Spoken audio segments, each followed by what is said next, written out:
મારો વિસ્તાર મારી વાતમાં આજે આવ્યા છે મક્તનપુરા 34 નંબરના વોર્ડમાં અમદાવાદ અને અહીંયા અત્યારે કોંગ્રેસના જે ઉમેદવારો છે પ્રચાર કરી રહ્યા છે। આ વચ્ચે અમારી ટીમ અહીંયા પહોંચી છે અને કોંગ્રેસના ઉમેદવારો પાસેથી જાણશું કે તે કયા મુદ્દાઓને લઈને લોકો પાસે જઈ રહ્યા છે અને ખરેખર આ વિસ્તારમાં મુદ્દાઓની શું સ્થિતિ છે, વિકાસની શું સ્થિતિ છે તે સમગ્ર બાબતે આપણે ચર્ચા કરીશું। આપનું નામ? હું હિતેન્દ્ર પીઠડિયા અત્યારે મક્તમપુરા 34 નંબરના વોર્ડમાં કોંગ્રેસ પાર્ટીનો ઉમેદવાર છું અને અત્યારે અમે લોકો અમારી સાથે હાજીભાઈ સિમેન્ટવાલા એ અમારા સિનિયર મોસ્ટ કાઉન્સિલર છે અને અહીંથી આ ચોથી વાર ચૂંટણી લડી રહ્યા છે। નુરજાન દિવાનબેન છે, એ એક જબરજસ્ત મોટા સારા એક્ટિવિસ્ટ છે અને અમદાવાદના સૌથી નાની ઉંમરના જે કેન્ડિડેટ છે કોંગ્રેસ પાર્ટીના એ નાદિયા પઠાણ પણ અમારી સાથે છે અને અમારી ચારેયની પેનલ છે। અને આ વિસ્તારના અમારા જે પ્રમુખ છે એ ઇમ્તિયાભાઈ નરમાવાલાભાઈ અમારી સાથે છે અને તમામ લોકો જે રીતે તમે લગભગ અમારી સાથે અડધો કલાકથી ફરી રહ્યા છો, તમે જોયું કે જનતામાં જબરજસ્ત પ્રતિસાદ મળી રહ્યો છે કોંગ્રેસને। ગઈ વખતે માત્ર હાજીભાઈ અહીંથી જીત્યા હતા, પણ આ વખતે અમને પૂરેપૂરો વિશ્વાસ છે કે આખા અમદાવાદમાં બહુ મોટી જબરજસ્ત બહુમતીથી આ જે 34 મક્તમપુરા વોર્ડ છે એ કોંગ્રેસ પાર્ટીની ચારે ચાર આખી અમારા ઉમેદવારો જીતી રહ્યા છે, કોંગ્રેસ પાર્ટીની પેનલ જીતી રહી છે અને આખા અમદાવાદમાં સર્વોચ્ચ મતોથી અમે અહીંયા જીતવા માટે જીતી રહ્યા છીએ। હાજીભાઈ, હું આપને સાથે વાત કરીશ। 3 ટર્મથી આપ કોર્પોરેટર છો અહીંયા, શું હજી વિકાસ ઘટે છે આ વિસ્તારમાં? છેલ્લા 25 વર્ષની વાત કરું તો 25 વર્ષ પહેલા અહીંયા દરેકના ઘરમાં, લોકોના ઘરોમાં વરસાદી પાણીના નિકાલની વ્યવસ્થા ન હોવાના કારણે અહીંયાથી લોકોને હિજરત કરવી પડતી હતી અને સાથે સાથે વરસાદી પાણી ભરાતું હતું પણ પીવાનું પાણી મળતું નહોતું। તો અહીંયા સૌપ્રથમ તો મુસ્કાન ગાર્ડન ઉપર પમ્પિંગ સ્ટેશન બનાવી અને લોકોને પાણી પીવાનું આપ્યું, જેમાં અમારા મુખ્યમંત્રી આનંદીબેન હતા ત્યારે એક સમાજને ટોણો મારતા હતા કે પૈસા ભરજો ને પાણી પીજો, પણ અમે એમ કહેતા હતા કે પૈસા ટેક્સમાં પીવાનું પાણી નથી, છતાં અમે પૈસા ભરીએ છીએ, ટેક્સ ભરીએ છીએ, પાણીનો વેરો પણ ભરીએ છીએ। ઘણી બધી ફાઇલો હતી, સ્પેશિયલ કેસમાં પાણી લોકોને આપવામાં આવ્યું અને સાથે સાથે ઘણા બધા વિકાસના કામો વિસ્તારમાં કર્યા છે। આપના મારી વાત મારો વિસ્તાર, એટલે મારો વિસ્તાર એક એવો વિસ્તાર છે, તમામ ઉલઝનો, તમામ ફરિયાદો ઘણા બધા વિસ્તારોથી કરતા એક અલગ છે। ખૂબ મોટો વિસ્તાર છે, છેક નરીમનપુરા સુધી આ વિસ્તાર જાય છે અને અમે ખૂબ સારું કામગીરી કરી છે। આપે છેલ્લા 1 કલાકથી અમારી સાથે ફરી રહ્યા છે, લોકો એક પણ વ્યક્તિ એવું નહીં કે મારી આ ફરિયાદ છે, જેટલી ફરિયાદ હશે પણ મને જોઈને એ ફરિયાદ એ નહીં કે એટલા માટે એ જાણે છે કે રાત્રે 2 વાગે હોય, રાત્રે 1 વાગે હોય, વરસાદમાં હોય કે ગમે તેમાં હોય, અમે અહીંયા લોકોની સેવામાં ઊભા રહીએ છીએ। આવનાર સમયમાં જે કંઈ બી અમારો અહીંયા વરસાદી પાણીના નિકાલ માટે નવો પમ્પિંગ સ્ટેશન બનાવ્યો, જેના કારણે 5-5 દિવસ સુધી, 8-8 દિવસ સુધી, 10-10 દિવસ સુધી પાણી જતું નહોતું, એ પાણીનો નિકાલ વહેલા થઈ જાય છે।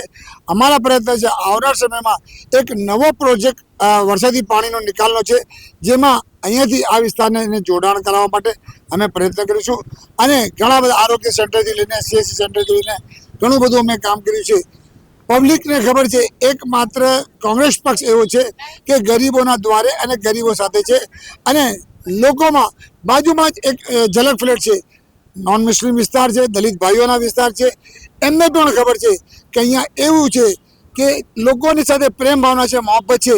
જે રાહુલ ગાંધીનો સ્લોગન છે નફરતો તોડો અને મોહબ્બત જોડો, એટલે આ ઝલક ફ્લેટ છે બાજુમાં, એ ઉદાહરણ પૂરું પાડે છે। અહીંયાના વિસ્તારના સમગ્ર મુસ્લિમ સમાજ એમની સાથે મોહબ્બતથી જોડાય છે। બેન, આપની પાસે આવીશ।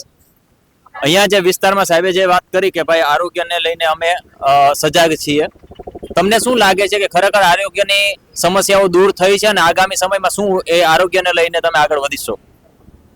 બિલકુલ, આરોગ્યને લઈને અમે આગળ વધીશું। અહીંયા તમે જુઓ કે વિસ્તાર જે છે, દર વખત ચોમાસામાં આખા અમદાવાદનું પાણી અહીંયા ભરાય છે ને આ લોકોના જે ઘર છે એ કમર સુધી ડૂબી જાય છે પાણીમાં, એમનું સામાન પણ ડૂબી જાય છે ને એ લોકો બીજી બાજુ હિજરત કરી જાય છે। તો અમે ઈચ્છીએ કે અહીંયા જે પાણી ભરાય છે એનો નિકાલ થાય અને જે મચ્છર અને જે જીવજંતુ થાય છે એનાથી પણ આ લોકો વધારે બીમાર પડે છે। અહીંયા આરોગ્યની કોઈ પણ સુવિધા નથી, તો સૌથી પહેલાં અમે આરોગ્યની સુવિધા કરીશું। બાળકો માટે એક પણ ગાર્ડન નથી, તો એ ગાર્ડનની વ્યવસ્થા કરીશું આ લોકોના સ્કૂલ માટે પણ સ્કૂલ નથી, એટલી દૂર જાય છે, બીજી સ્કૂલો છે પ્રાઇવેટ છે, તો એની પણ અમે ડિમાન્ડ કરીએ છીએ કે સ્કૂલ પણ બને. રોજગારીને લઈને મહિલાઓની પાસે પણ રોજગારી નથી, યુવાઓ પાસે રોજગારી નથી, તો આ જેટલી બી સમસ્યાઓ છે એનો નિકાલ લાવવાની અમે કોશિશ કરીશું. બેન હું તમારી પાસે આવીશ. તમે અમદાવાદના જે રીતે વાત કરી કે અમદાવાદના યંગેસ્ટ કેન્ડિડેટ છો, કોર્પોરેટરનું કામ શું હોય? विकास. मैं सिर्फ एक ही चीज़ बोलूँगी, मैं यहाँ पर विकास करना चाहती हूँ. मैं मक्तमपुर वार्ड से यहाँ खड़ी हूँ, youngest candidate as you said. तो मैं यहाँ पर विकास पर ही काम करना चाहूँगी. मैं यहाँ से आई, मैंने देखा जैसे 5 साल से यहाँ कोई और थे और हमारे 15 साल से रिपीट हमारे हाजी भाई भी थे यहाँ पर. जो विकास इन्होंने अभी तक किया है, इनको देखकर मैं भी यहाँ पर विकास करूँगी और विकास के बारे में ही बात करूँगी. जहाँ विकास की बात होगी वहाँ नादिया पठान आपको खड़ी रहेगी, दिखेगी. કયા પ્રકારનો વિકાસ કરવા માંગો છો? For example water solution. Rain होता है, पानी आ रहा है, भरा रहा है, यहाँ पर कितना सारे गटर लाइन, पानी का प्रॉब्लम. जहाँ रोड नहीं है, रोड ठीक से नहीं है, जहाँ ब्लॉक लगाने हैं, कितनी सोसाइटीज़ है वहाँ पर प्रॉब्लम क्रिएट्स हो रही है. जैसे बारिश का पानी है घरों में घुस रहा है, वो प्रॉब्लम मुझे सॉर्ट करना है. फिर जैसे कि गटर लाइन है, वो प्रॉब्लम सॉर्ट करना है मुझे. जैसे मैं जा रही हूँ, कुछ सोसाइटीज़ में मैंने विजिट किया है, वहाँ पर मुझे खुद को तकलीफ हुई है चलने में, ठीक है, मुझे खुद को, तो मुझे वो प्रॉब्लम सॉल्व करनी है. ધન્યવાદ. આપણી સાથે છે વોર્ડના પ્રમુખ કોંગ્રેસ પાર્ટીના. છેલ્લા ઘણા સમયથી તમે અહીંયા રહ્યો છો, સામેને ઘણા બધી પાર્ટીઓ અહીંયા આવે છે, ઘણી વખત જીતી પણ જાય છે, શું કહેશો? हमारे यहाँ पे पिछले साल जो हाजी चाचा एक ही सीट आई थी और इस साल हमको उम्मीद है कि चारों सीट हम जंगी बहुमती से जीतेंगे और मक्तमपुरा की रौनक हम बदलेंगे और मक्तमपुरा को हम ज़्यादा से ज़्यादा डेवलप करने की कोशिश करेंगे पैनल के साथ. હિતેન્દ્રભાઈ, તમારો જનતાને લઈને શું સંદેશ છે અહીંની જનતા? અહીંની જનતાને એક જ સંદેશ છે કે 26મી તારીખે વહેલામાં વહેલા ઉઠી અને તમારું જે બી પોલિંગ સ્ટેશન હોય ત્યાં જજો અને કોંગ્રેસ પાર્ટીના આપણા જે ચારેય ઉમેદવાર છે 7 નંબર ઉપર, 9 નંબર ઉપર, 15 નંબર ઉપર ને 16 નંબર ઉપર, ત્યાં પંજાનું બટન દબાવજો અને પછી 4 બટન દબાયા પછી યલો બટન હશે એ દબાવીને તમારું જંગી બહુમતીથી વોટિંગ કરજો, જેથી કરીને 28મી તારીખે જ્યારે પરિણામ આવે ત્યારે આખા અમદાવાદમાં સર્વોચ્ચ મતે મક્તમપુરા આગળ હોય ને મક્તમપુરાની જનતા એમાં જબરજસ્ત જીત નોંધાવે.